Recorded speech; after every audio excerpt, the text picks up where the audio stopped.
जिल्हा परिषद अमरावतीचे मुख्य कार्यकारी अधिकारी सत्यम गांधी यांच्या अध्यक्षतेखाली केंद्र व राज्य पुरस्कृत ग्रामीण आवास योजनांच्या प्रगतीचा जिल्हास्तरीय आढावा डॉक्टर पंजाबराव देशमुख सभागृह जिल्हा परिषद अमरावती येथे घेण्यात आला।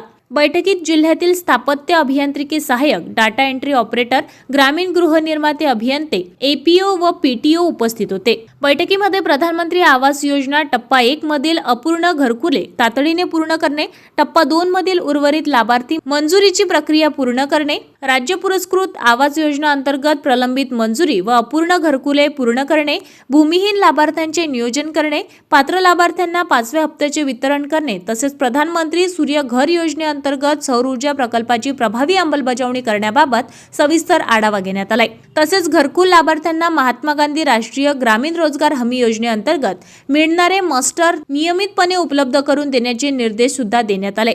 त्या लाभार्थ्यांना घरकुलाचा हप्ता प्राप्त झाला आहे, मात्र मनोरेगा अंतर्गत मस्टर मिळालेले नाही अशा सर्व लाभार्थ्यांना तात्काळ मस्टर वितरित करण्याचे आदेश मुख्य कार्यकारी अधिकारी सत्यम गांधी यांनी दिले। यावेळी गांधी यांनी सर्व ग्रामीण गृहनिर्माण अभियंत्यांना प्रत्येक दिवशी किमान 2 घरकुले पूर्ण करण्याचे उद्दिष्ट देत प्रलंबित मंजुरीची कामे जलद गतीने पूर्ण करण्याचे निर्देश दिले। तसेच ग्रामीण गृहनिर्माण अभियंते, पीटीओ आणि एपीओ यांची कामगिरी समाधानकारक नसल्यास संबंधितांवर कडक प्रशासकीय कारवाई करण्यात येईल असा स्पष्ट इशाराही देण्यात आलाय।